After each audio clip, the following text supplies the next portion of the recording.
This story is based on actual events, although some information may be false or misleading. Inside source rely on newspapers and online new blogs to piece together stories. There's no way we know if any of this is true.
Rodney Bolton, one of New Orleans' most respected crime figures since the early days of Dion and Curl Out the Mouth.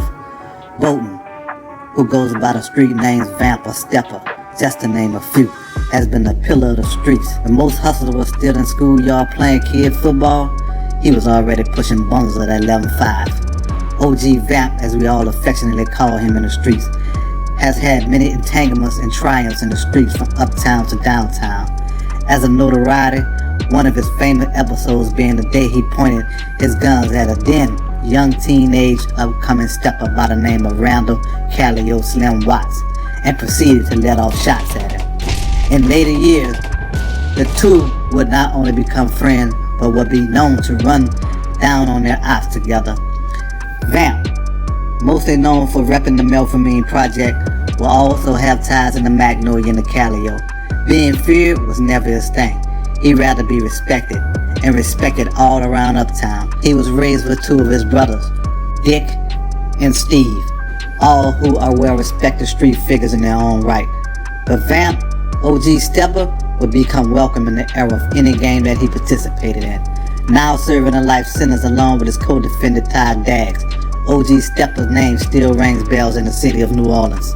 His ties with renowned rapper BG, VL Mike, and Soulja Slim, and of course the Cash Money Brothers, Baby and Slim, just to name a few, all who had said he influenced them in some kind of way in the street rap, in the street game. Some argue that OG Vamp is where rapper BG got his first street credibility from. It's a rare trait in the streets not to have this type of dirt thrown on your name, but OG Vamp is clean as a whistle, always solid, always real. Not only is he a solid street figure and all-around straight-up stepper, he is also the reason all these known hitters today in New Orleans are called steppers in the first place. There's been much chatter in the streets this last year that Rodney Bolton and TODD DAGGS have found a flaw in their case and may be getting out of prison soon after serving 16 years of their life sentence.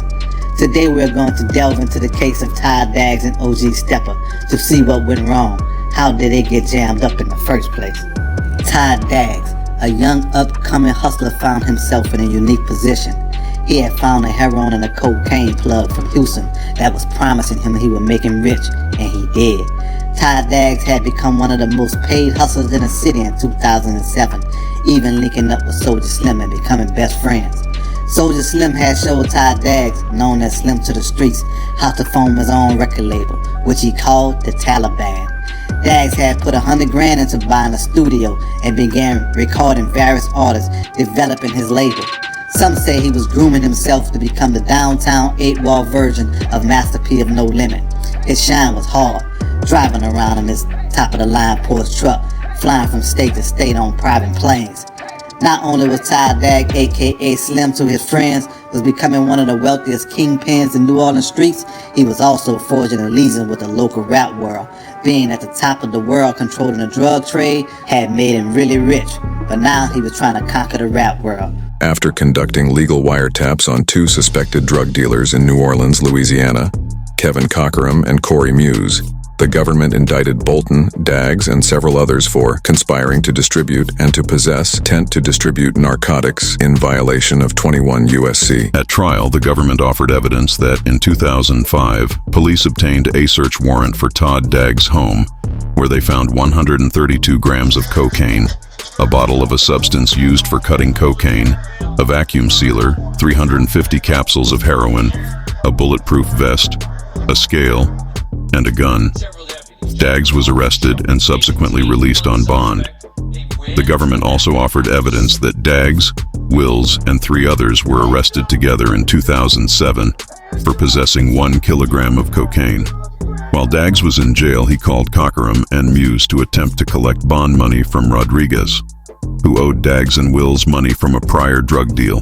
In addition to tying Daggs to the physical evidence obtained from his residence in 2005 and from the 2007 arrest, the government presented testimony that Wills and Daggs formed a partnership to deal drugs in 1996 that continued, albeit with one minor interruption, until the time they were arrested. Muse also testified that he had known Daggs since 1996. Additionally, Rodriguez testified that he met Daggs in 2007 and purchased drugs from him every week. The government also presented testimony tying Bolton to the conspiracy. For example, the government offered transcripts of telephone calls between Bolton and Cockerham that referenced purchasing and selling cocaine and heroin. Rodriguez testified that he purchased cocaine from Bolton in 2004 and 2007. Thompson stated that he dealt drugs with Bolton beginning in 2004 and that he bought between 1 and 18 ounces, typically 4 1/2 ounces, of heroin every 1 to 2 weeks until he went to jail in 2007.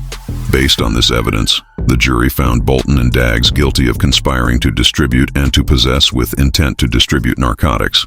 At one point during their initial arrest, the prosecutor tried to get OG STEPPA and TODD DAGGS to turn state, but being the hustlers they were and living by the no-snitch rule, they refused every advancement the government tried to offer them.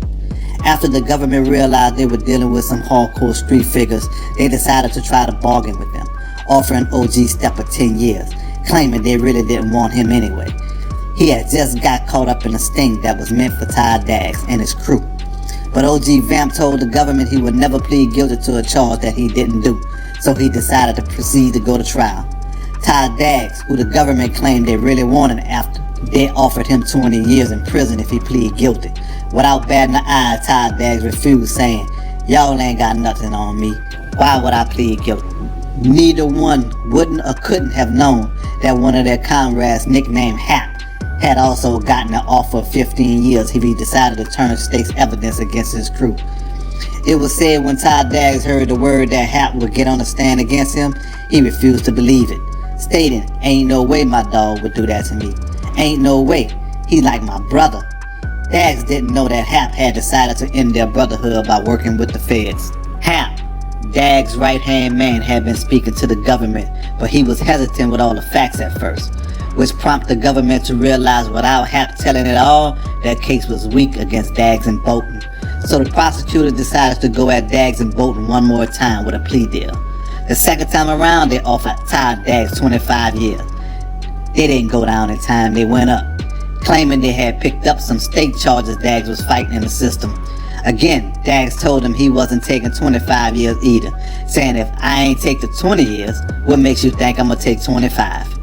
Also, they offered Bolton, aka Vamp, 15 years, and again, he just wasn't having it. They had nothing on him but a 15-second phone call, and it wasn't even about drugs. Don't let me fail to mention that each one of these plea deals came with the snitch factor. Yeah, the government wanted them to tell, even though they was offering all that time. I guess the government didn't know the type of dudes they was dealing with. Bolton and Daggs both proceeded to trial and took their chance with a jury. Rodney Bolton, age 46, a resident of New Orleans, was sentenced in federal court today by U.S. District Judge Kurt D. English to life in prison for his role in a multi-kilogram heroin and cocaine conspiracy. According to the documents, Bolton and his co-defendant TODD DAGGS were convicted by a jury in August 2010 of conspiracy to possess with intent to distribute and distribution of 5 kilograms or more of cocaine hydrochloride and 1 kilogram or more of heroin. The jury also found Bolton guilty of multiple counts of using a telephone to facilitate a drug trafficking offense. At trial, the government presented evidence of the defendant's telephone call from FBI wiretaps of their co-conspirators' telephones in 2007. The evidence at trial also showed that Bolton and Daggs were being supplied with heroin and cocaine transported to New Orleans from an associate living in Houston, Texas. When their Houston associate was arrested in September of 2007, Daggs was then provided the contact information from another supplier, an illegal alien from Colombia who also resided in Houston, from whom the defendants received up to 5 kilograms of heroin until the supplier was identified and arrested on July 4, 2008. On December 1st, 2010, Daggs was sentenced to life imprisonment plus 30 years consecutive for his conviction for multiple firearm violations. Y'all think this a game? Baby ain't playing. He doing this shit.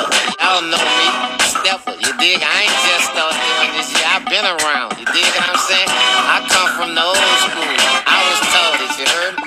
And he know. You dig what I'm